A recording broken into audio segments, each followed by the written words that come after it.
O feel ko same boat yung sinakyan ko nung pagpunta ko dito. Kasi yung arrangement ng ng bin, yung yun nga lang. Kasi yung nakaraan dito ako sa back ng sa back ng stairs. Ngayon nandun ako sa front ng stairs. Ayan po. So, yan na po yung ating Cebu Port.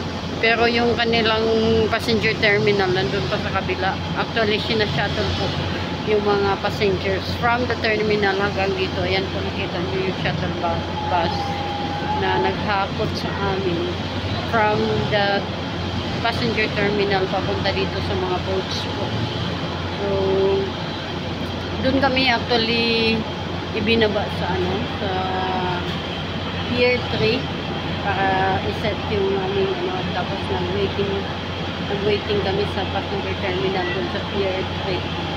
And then, pag-boarding, ayan, pinasakay kami yung shuttle. Cebu Port Shuttle.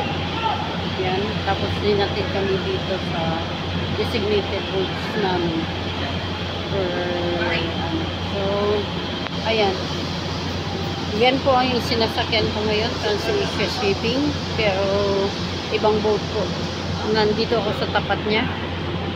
Sa tapat niya ako ayun po. May airplane pa doon. From Mactan yan. Yung airplane na yan from Mactan Airport. Papunta siguro yan ng Cagayan de Oro or so. So, pasyal na naman tayo dito sa ating corridor. Sa ating lobby.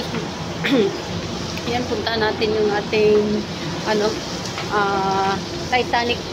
Titanic Point.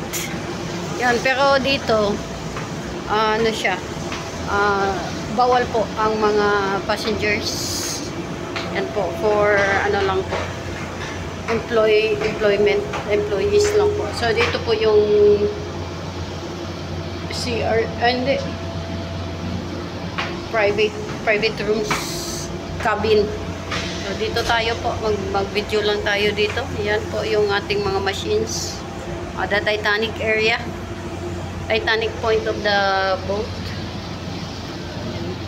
Diyan yung kanilang mga anchorage.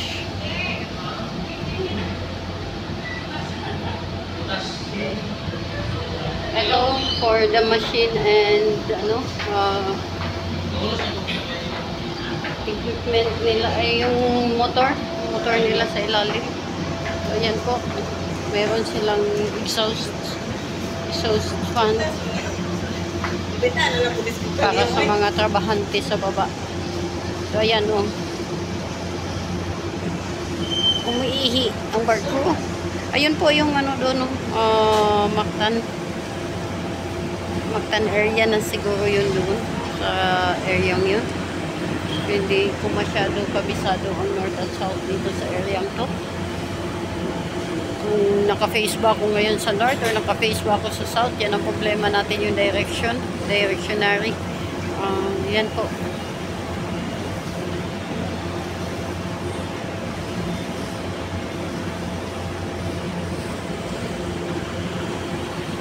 Turn na natin to. Ipa 5 minutes lang na to. Kaya ito i-post tayo. Ganap today.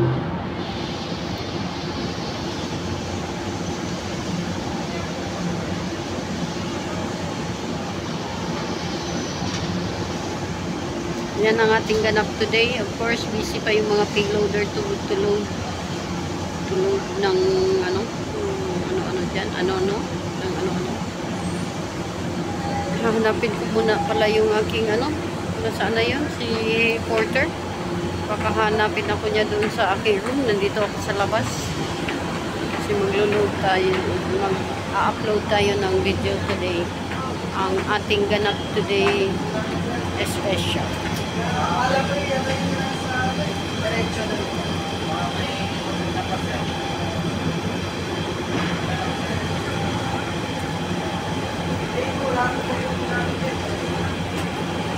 So, malinaw ang dagat. Walang katatakutan o kababalaghan sa ating biyahe. Thank you.